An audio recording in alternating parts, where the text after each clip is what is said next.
are trying to stop the Biafra celebration on the May 30th, because we've seen Sheikh Gumi come out to threaten the federal government that on no account should that Biafra Day celebration be held in among the eastern region part of the country, in the Biafra land, saying that that celebration gives bond among all the Biafran people, and that this year old would not hold, no matter how the Igbos try to push for that celebration, sir. How can we react to this, sir? Yes, we saw the attack in Imo State by ISWAP and ISIS trying to create a tension as the Eastern Bloc, Eastern Nigeria, continue to mobilize ahead of 30th May to mark the Biafra Remembrance Heroes Day, as the case may be. And if you look at that attack, it was actually a deliberate and calculated attack, by ISWAP and ISIS.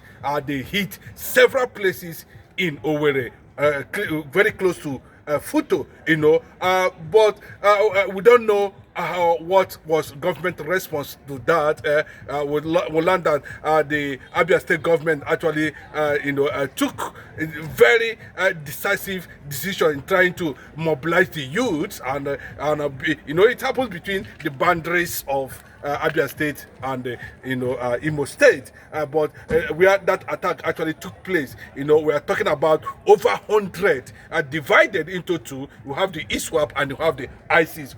All of them all motorbiked with different types of weapon, signaling, just a day after that attack, we are seeing Sheikh Gumi, coming out to say that there shouldn't be Biafra Day remembrance, and there shouldn't be Biafra Day, that anything that has to do with May 30th should be tracked down by the federal government and should be established, because it continues to give legitimacy, to the bond of the Biafra struggle.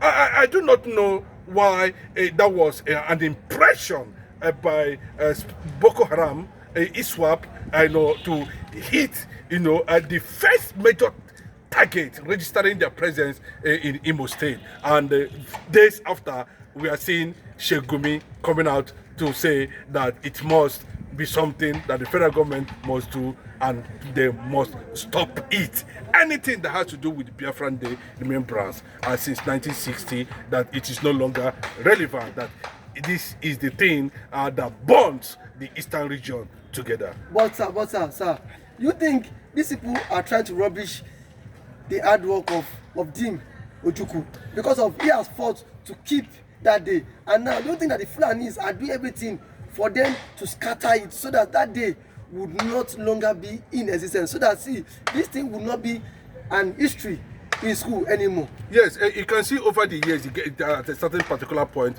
it was deliberate. They tried to, scratch, remove history from the Nigerian school curriculum. But the fact that the Biafran question has refused to go from the political circle and the consciousness of the Eastern region, considering the fact that Gowon is also paying the price of conspiracy of what happened in Aburi Accord.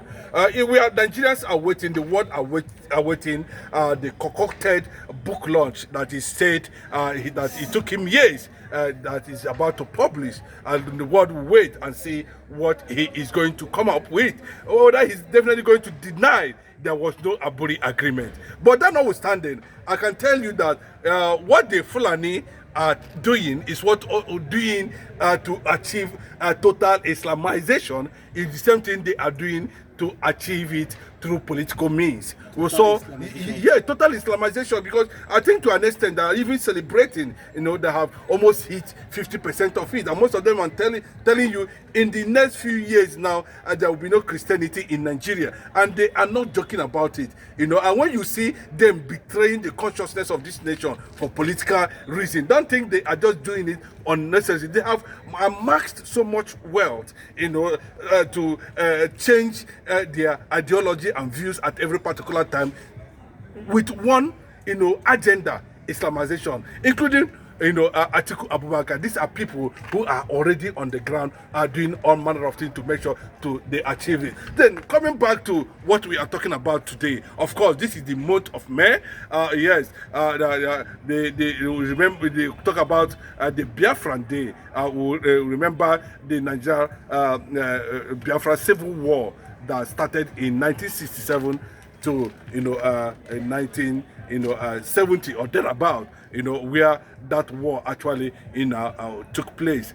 Quite unfortunately, unfortunately for the eastern Nigeria, as at that time there was no Bayelsa, there was some of those states that have not been created, and immediately after the war, go on rush quickly to south, and bring them to the center stage. I mean, at the national politics, and that is why it looks like the south currently now are more politically relevant within the national space more than the southeasterners.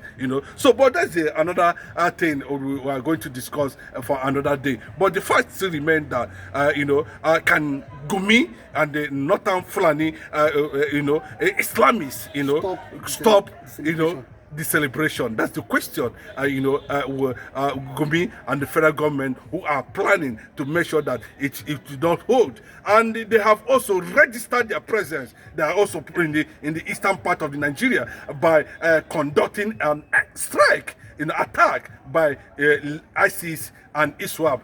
Over 50 of them invaded Imo State, and that is what it is. Those who are of the know does not understand what is actually coming. I don't want to preempt that, the Igbo people, the Biafran people. When I'm talking about the Biafran people, I am including, and I'm talking about, the old eastern region that comprises of the south and southeast presently now.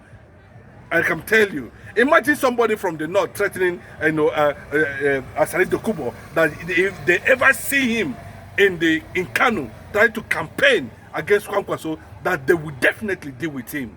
So you can see what that actually means, So, and him too, Asari Dokubo, does not respect the identity of what he represents at the end of the day. But sir, why do you think that Sheikh Gumi is taking this whole thing too far? Even when that's threatened the federal government, that if the federal government does not act to stop that celebration, he himself will take it upon himself. Now, and as we know that Sheikh Gumi is a non-state actor, what give him that veto power for me to have said so? Like, what has Sheikh Gumi seen that the federal government has not seen? The South is always afraid of the North. And if not, the Fulani North can go commit anything and go scot-free. They will not be treated the way the Southerners have been treated. Even though when we have a Southern president, they still want to buy the opinion of the Sultan of Sokoto. You can see everything has been structured, in disguise under the Sultan of Sokoto, who is in totally control of all the traditional institutions in Nigeria. And it's not go and come. This is facts, but you see, the narrative is that a lot of things are going underground that is gathering so much momentum that Nigeria is collapsing under. Because if you look at the Nigerian constitution, everything about the Nigerian constitution is about jihad, it's about Sharia, it's about Islamization. There is no place you go in Nigerian constitution where you see a Christianity or Christian values or Christian rules and regulations or whatever is being mentioned in Nigerian constitution. But you can see even the Southern Christians who find themselves within the corridors of power, you can see how funny they are. So they are telling you that they have 20 years to Islamize Nigeria and there will be no Christian, there will be no church in Nigeria. And based on that, you can see the position of the Fulanis, under who made Sheikh Gumi their spokesperson, representing the other side of the Northern agenda. The federal government knows they cannot arrest him, because by the time you arrest him, you don't know, to them, they believe, just like what Jonathan did, when Buhari came under attack. You can see they are almost, he left government. But I wonder why these guys should attach such, understanding of, or the position of, fear against these people. If all these guys are behaving like Mazen Nnamdi Kanu, they wouldn't be thinking of, trying to make sure that they bring down the Biafran Day in remembrance of the 6 million Biafrans that was murdered in that war, or more than that, you know, and this sharing the same figure with Israel. At the same year, 6 million Jews were killed by Adolf Hitler, the Nazi movement at that time. You know, in Nigeria too. You know, you can see what Obasanjo was saying, that if not the help of foreign countries, he said it a few weeks ago, you know, that Nigeria wouldn't have survived a second. You know, that they have to go as far as bringing in machineries from different countries with the powerful support of Harold Wilson, who happens to be the British Prime Minister as at that time. Look at his comment that they should not allow Biafra to be because they will rule the world. You know, so that is what it is. So in line with that, you can see the game the planners are playing, that there should not be celebration of on 30th May, which we remember over 6 million Igbos that was murdered because someone refused to honor the accord agreement.